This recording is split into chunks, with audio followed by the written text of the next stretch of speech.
여러분 안녕하세요. 부동산 부투칠성 김하인쌤입니다. 제33회 공인중개사 대비 백선특강 마지막 10강째입니다.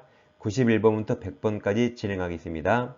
백선 문제는 네이버 밴드 공지사항란에 있습니다. 밴드에 가입해서 문제를 출력할 수 있습니다. 91번 보겠습니다. 을은 갑소유네요. 갑소유 주택에 대해서 보증금 3억을 드러나는 임대차 계약을 각각 체결한 다음 즉시 대항력권 갖추고 확정일자 받아 거주하겠다. 대항력과 우선 면적권 취득했습니다. 틀린 겁니다.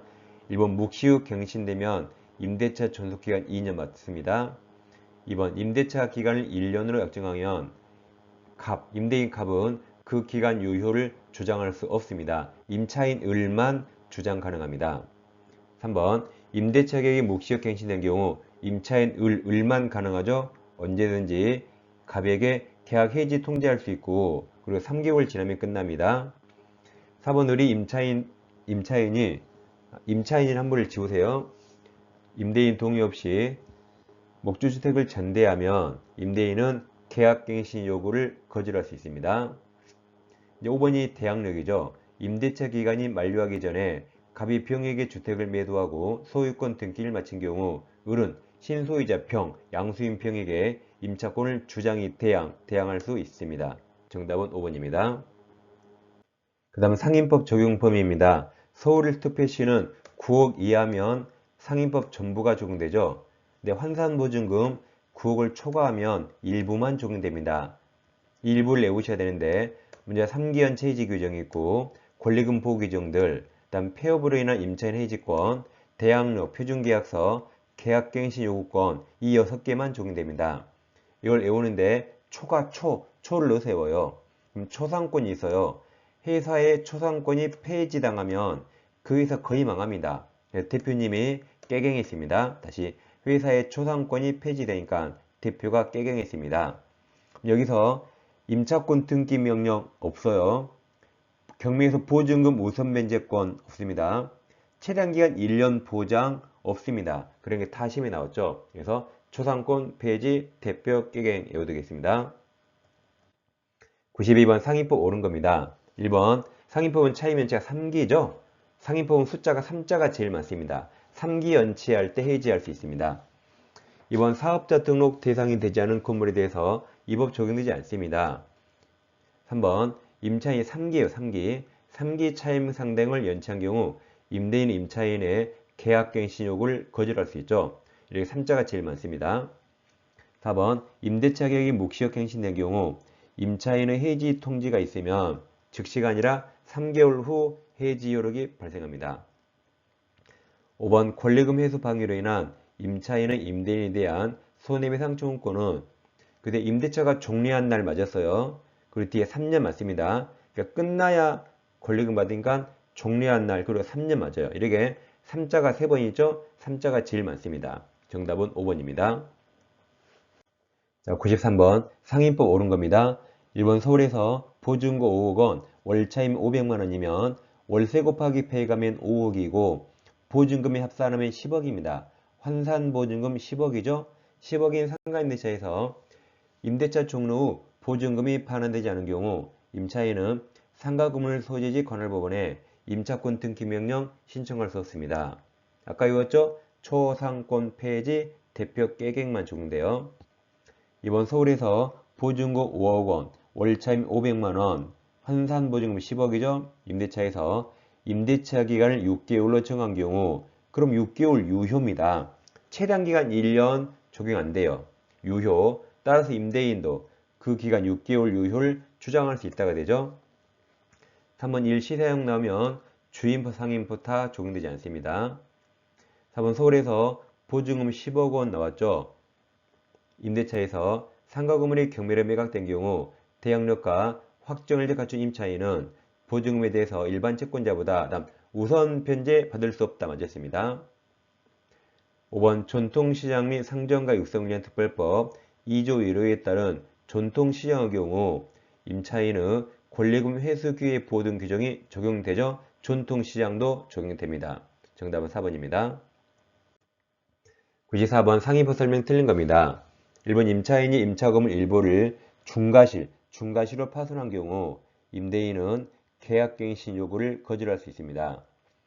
이번 상가금을 임차하고 사업자 등을 마친 사업자가 일단 폐업 신고하였다. 여기서 즉시 대항력 소멸했습니다.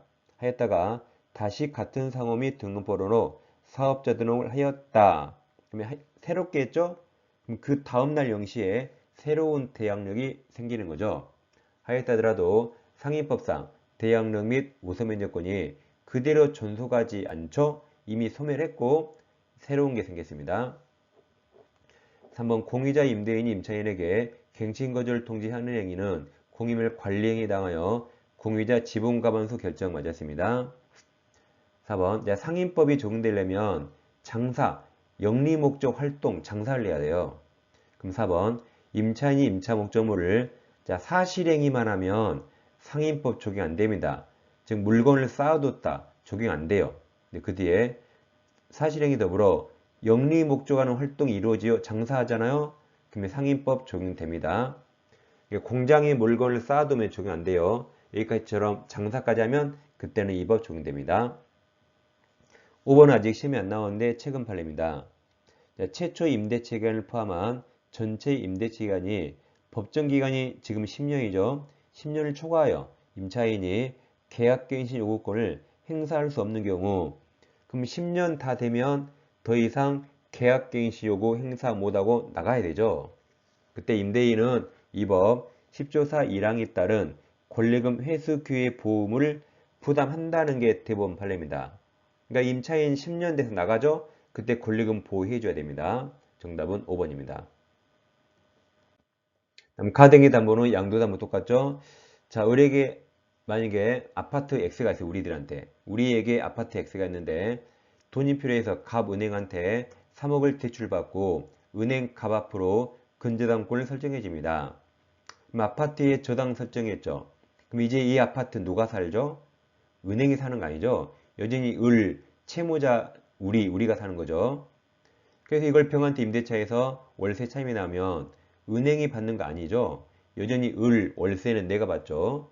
이처럼 저당권은 목적물을 점유하지 않으니까 차임, 채권, 과실에 그 효력이 미치지 않습니다. 근데 압류 후부터 미친다 그랬죠. 자, 그럼 저당권과 똑같은 게 가등기 담보, 양도 담보라 이 담보권자도 목적물을 사용하지 않아요. 그래서 차임 청구 못합니다. 이처럼 사용수익권은 원칙 채무자, 설정자, 을에게 있어요.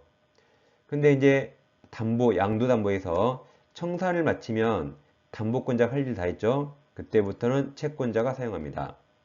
그 다음 양도담보권자, 가등기 담보권자는 설정자, 얘들이 사용하죠. 이자로부터 사용수익 승계한 임차인에게 아까 월세 받는 거 아니라 그랬죠. 그래서 인여상당, 손해배상 청구나 부당이득 반환 청구할 수 없습니다. 월세는 을이 받죠. 설정자가 받습니다. 다음에 인도청구하는데 인도청구란 설정자가 이행 제치한 거죠. 채무자가 이행 제치 빠졌어요. 물건 뺏어와야겠죠. 또는 그 채무자로부터 점유의 승계받은 자에게 양도담보권자는 청산을 해야 소유자인데 아직 청산했단 말 없죠? 아직 소유자가 아니라 소유권으로 인도청구할 수 없고 이행 지체했으니까 담보권 실행을 근거로 청구할 수 있습니다. 95번 을은 갑에 대한 1억 원 차용금 채권을 담보 동그라미쳐요. 담보하기 위해서 자신건물 시가 2억 원에 간명의로 소유권 예전 등기 동그라미쳐요. 이게 양도담보죠. 소유권을 양도했지만 담보할 목적입니다. 옳은 겁니다. 1번 을의 채무 변제 의무 이게 선의행위죠. 갑의 가등기 말소 의무가 후행으로 동시행 아닙니다. 이번 갑은 을로부터 건물을 사용해서 임차에 사용하고 있는 병에게 소유권에 기하여 동그라미쳐요. 반환 청구할 수 없다 그랬고 2번, 3번 묶어요. 3번처럼 갑은 담보권 실행 동그라미쳐요. 실행으로서 을로부터 임차하여 건물을 점유하는 병에게 인도 청구할 수 있다 그랬죠. 3번이 정답입니다. 4번 갑은 을로부터 건물을 임차하여 사용하는 병에게 임료상당 부당이득 반환 청구할 수 없죠. 아까 월세는 채무자 을이 받아요. 5번 갑은 청산해야 소유자인데 아직 청산했단 말 없죠. 그럼 갑은 소유자가 아니에요. 근데 소유자도 아닌 갑이 X 건물을 자, 선의정 동남쳐요. 그럼 선의3자 보대죠. 선의정에게 소유권 이전을 해준 경우 그럼 선의정 보됩니다. 따라서 을은정에게 소유권 이전 등기 말소 청구할 수 없습니다. 정답은 3번입니다. 96번 가등기담보법 옳은 겁니다. 1번 담보가등기 마친 부동산에 대해서 강제 경매 나오면 저당권 무조건 소멸하죠. 그럼 담보가등기도 저당권하고 똑같으니까 무조건 소멸한답니다. 2번 채권자가 담보권 실행을 통지함에 있어서 청산금이 없다고 인정되더라도 통지 상대방에게 그 뜻을 통지해야 되죠. 줄 돈 없다 라고 통지하고 2개월간 청산기간도 보장해야 됩니다. 3번 채권자는 채무자에게 담보권 실행을 통지하지 않으면 절차 위반이죠. 따라서 청산금 지급하였더라도 가등기 기한 본등기 청구할 수 없습니다. 이제 4번이 동시행이죠. 채무자는 채권자가 통지한 청산금액을 다투고 정당하게 평가된 청산금을 지급받을 때까지 그 다음 채무자는 이제 부동산 소유권 이전 등기, 즉 본등기 및 인도채무 이행을 거절할 수 있죠. 이게 동시행입니다. 5번 가등기 피담보 채권은 당사자 약정과 관계 있죠. 약정에 의합니다. 약정에 의해요. 다음 가등기 원인 증서인 매매 이해약서상 매매대금 한도로 제한된 게 아니고 당사자 약정에 의합니다. 정답은 4번입니다. 97번 집합건물법 옳은 겁니다. 1번 집합건축물 대장에 등록 동남져요. 등록되거나 구분건물로서 등기부에 다음 등기 동남져요. 등기되지 않아도 구분소유 성립할 수 있죠. 구분소유권은 등기 등록 없이 성립할 수 있습니다. 2번 공용부분의 사용은 다음 용도에 따르죠. 용도에 따릅니다. 3번 집합건물의 공용부분은 시효취득 대상이 될 수 없습니다. 4번 아직 시험이 안 나온 판례죠. 상가건물 구분 소유자가 건물 1층 복도와 로비 공용부분 복도 로비를 무단으로 점유하여 자신 영업장 내부 공간인 것처럼 사용하고 있는 경우 그러니까 구분 소유자 1명이 무단 점유하죠. 그럼 그 구분 소유자에게 부당이득 반환 의무가 인정된답니다. 즉 복도나 계단 같은 건 타액이 임대할 수 없습니다. 그러더라도 구분 소유자 한 명이 무단 점유하면 다른 소유자들은 사용할 수 없으니까 손해가 생깁니다. 그래서 부당이득 의무가 있답니다. 5번 구분 소유 건물의 공용 부분에 관한 물권의 득실 변경은 등기 요하지 않죠. 그러니까 1번도 등기 없이 5번도 다 등기 없이입니다. 다음 부동산 실명법은 명의신탁 약정과 그에 따라 이루어진 등기는 원칙 무효입니다. 그 무효 가지고 선의 악의 3자에게도 대항할 수 없습니다. 예외적으로 종종이 종원에게 명의신탁하거나 법률상 배우자죠. 사실은 X, 종교단체 명의로 산하 조직이 등기한 경우 이때는 언제나 유효는 아니고 탈법 탈세 등 법령의 피해 목적 없을 때 한하여 예외적 유효가 됩니다. 98번 부동산 실명법상 명의신탁 설명 옳은 겁니다. 기억, 탈법적 목적이 없더라도 사실은 배우자 간에 명의신탁 허용되지 않습니다. 니은, 이 법에 허용되는 상호 명의신탁의 경우 이게 구분소유적 공유입니다. 공유물 분할 청구소 제기해서 구분소유적 공유관계 해소할 수 없죠. 이미 당사자는 정확히 소유권 구분했거든요. 그러니까 공유물 분할할 게 없습니다. 디귿, 무효인 명의신탁 약정에 의해서 타의 명의 등기가 마쳐있더라도 그것은 당연히 불법의 증거에 해당한다고 볼 수 없습니다. 명의신탁은 103조 무효가 아니죠. 그래서 불법의 증거가 아닙니다. 리을 명의수탁자가 제3자에게 부동산을 처분한 경우 그 제3자는 아까 악의도 소유권 취득한다 했죠. 정답은 2번입니다. 다음 3자간 등기 명의신탁은 수탁자에게 등기만 맡긴 겁니다. 즉 갑과 을이 명의신탁 약정하죠. 갑이 부동산 사면 을 앞으로 등기하기로 약정했습니다. 갑이 신탁자, 을이 수탁자인데 갑이 병 X 부동산을 매매했죠. 이처럼 뭐든지 신탁자가 다 합니다. 매매도 신탁자, 돈도 신탁자 갑이 져요. 근데 등기만 병에서 을 앞으로 한 거죠. 이 수탁자에게 등기만 맡겨서 이게 등기 명의신탁입니다. 그럼 약정과 등기 원칙 다 무효죠. 즉 갑과 을 간에 뭐 종중 배우자 그런 말 없으니까 다 무효입니다. 그럼 을 소유자 아니네요. 그럼 병이 물권자라 병이 을 등기 말소 청구할 수 있습니다. 근데 병은 법적으로 말소 청구할 수 있지만 현실적으로는 병이 말소할 필요 없죠. 병은 갑에게 돈 다 받았거든요. 그래서 현실적으로는 갑이 말소 청구합니다. 돈은 갑이 줬지만 등기는 을 앞으로 있잖아요. 그래서 갑이 말소하는데 매매가 유효이기 때문에 갑이 소유권 취득할 수 있어요. 그럼 여기서 갑은 을에게 어떤 식으로든 직접 등기 청구할 수 없습니다. 물권자 아니니까.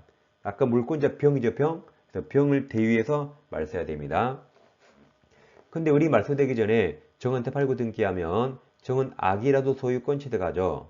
아까 사조 사망 특칙이 무효 가지고 선이 악이 삼자에게 대항할 수 없다가 실면법 사조 사망입니다. 제3자 앞에 선이가 없잖아요. 악이 삼자도 보호됩니다. 그래서 수탁자 을 무효 0이더라도 이 사조 사망 특칙에 따라서 제3자 정은 100으로 소유권 취득합니다. 99번 갑은 2020년 친구 을과 명의탁 약정을 하고 병소유 부동산을 매수하면서 갑이 매수했죠? 신탁자 갑이 다합니다. 네, 병에게 부탁해서 을 명의로 등기만 했습니다. 이게 등기 명의신탁이죠. 1번 갑은 병을 대위 맞아요. 병을 대위해서 을 명의 등기 말소 청구할 수 있습니다. 2번 을 명의 등기를 원칙 다 무효죠. 3번, 4번 두 개 묶어서 갑은 어떻게든 을에게 소유권 청구할 수 없어요. 그럼 3번 갑은 부당이득 반환을 원인으로 을에게 소유권 등기 청구할 수 없습니다. 을은 소유권 취득 무대에서 얻은 이득이 없습니다. 4번 갑은 명의탁 해지할 수 없죠. 무효라 해지할 수 없습니다. 5번 정 나오면 정 무조건 유효예요. 악의도 유효. 만약 을이 부동산을 정에게 매도하고 소유권 등기해 준 경우 제3자 정은 아까 악이라도 소유권 취득할 수 있죠. 정답은 1번입니다. 다음 계약 명의신탁이란 수탁자에게 계약까지 다 맡긴 겁니다. 병에게 X가 있는데 갑이 사고 싶은데 갑이 미국 출장 중이라 한국에 못 들어오니까 친구 을에게 명의신탁합니다. 갑이 신탁자, 을이 수탁자고 을에게 돈까지 다 보내서요. 매수자금까지 다 보내서 뭐든지 을에게 맡긴 겁니다. 그래서 한국에 있는 수탁자 을이 매매하고 돈도 을이 줘요. 그러니까 등기도 을 앞으로입니다. 이렇게 모든 걸 수탁자 을이 다 했죠. 그럼 명의신탁 약정은 무효죠. 갑과 을은 종중 배우자 아닙니다. 근데 매도인 병은 명의신탁 사실을 모르겠죠. 선입니다. 왜냐하면 매매도 을과 하고 돈도 을이 주고 등기도 을한테 갔으니까 병은 갑을 간 게 모를 겁니다. 그럼 병이 선이라면 이 선이 병을 보호하기 위해서 병이 한 행위가 유효입니다. 그럼 병이 뭘 했죠? 밑에 매매계약 유효, 등기전 유효. 그래서 을이 완전히 소유권 취득합니다. 을이 소유자입니다. 그래서 갑은 을에게 부동산을 반환 청구할 수 없습니다. 을이 소유자이기 때문에. 근데 을이 소유자이지만 세상에 공짜는 없습니다. 을은 갑돈으로 소유권 취득했죠. 그럼 갑은 이 매수자금을 부당이득 반환 청구할 수 있습니다. 근데 이거 받기 위해서 유치권 행사할 수 있을까요? 유치권 행사할 수 없죠. 우리가 유치권 X 외웠잖아요. 보건복지부 매신 외웠죠. 명의신탁 매매대금 타 X입니다. 이제 을이 소유자라 정한테 팔고 등기하면 정은 악이라도 소유권 취득합니다. 왜 취득하죠? 을이 유효 소유자니까. 그래서 아까 실면법 사조 사망 이 특칙 필요 없어요. 이 특칙은 무효일 때 써먹는 특칙입니다. 이거 필요 없어요. 을이 수합으로 100이라 100을 승계받으면 악의도 무조건 100으로 취득합니다. 이제 병, 매도인 병도 악이래요. 그럼 병 포할 필요 없으니까 병이한 매매도 무효, 을 등기도 무효가 됩니다. 그러더라도 이제 정은 오른쪽 특칙에 따라서 무효니까 오른쪽 사조 사망 특칙에 따라서 소유권 취득합니다. 을 무효 0이더라도 정은 특칙에 따라 100으로 바뀝니다. 그러니까 그러니까 여기도 제3자는 무조건 정이고 정은 무조건 유효입니다. 자, 100번입니다. 2020년 부동산 취득하려는 갑은 을과 명의탁을 약정하였다. 을이 주어져. 을은 그 약정에 따라 선의 병으로부터 부동산 매수, 을이 매수하고 을 명의로 등기한 후 갑에게 인도했네요. 옳은 겁니다. 1번 갑을 사이 명의탁 약정은 무효죠. 둘이 종중 배우자 아닙니다. 2번 갑은 을을 상대로 부당이득 판단으로 X부동산 등기 전 청구할 수 없습니다. 병이 선이라 을이 유효입니다.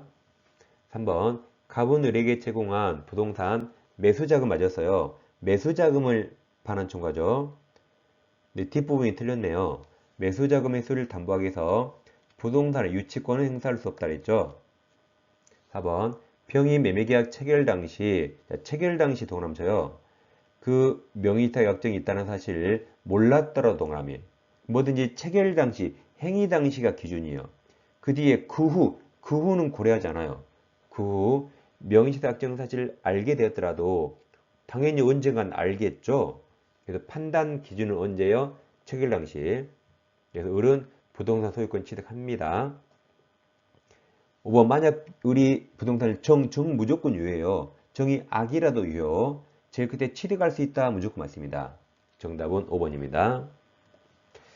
자, 지금까지 백선특강을 공부했습니다. 이 백선특강은 우리 중개사 시험 기출지문 위주로 구성되어 있으니까 시험에 가장 많이 나옵니다. 우리도 여기서 적어도 75% 이상 나올 겁니다. 그래서 이 백선 문제는 끝까지 계속 복습해 주세요. 이제 다음부터는 동형모의고사 과정을 진행하겠습니다. 여러분 학교교육을 해서 끝까지 함께 하겠습니다. 자, 감사합니다.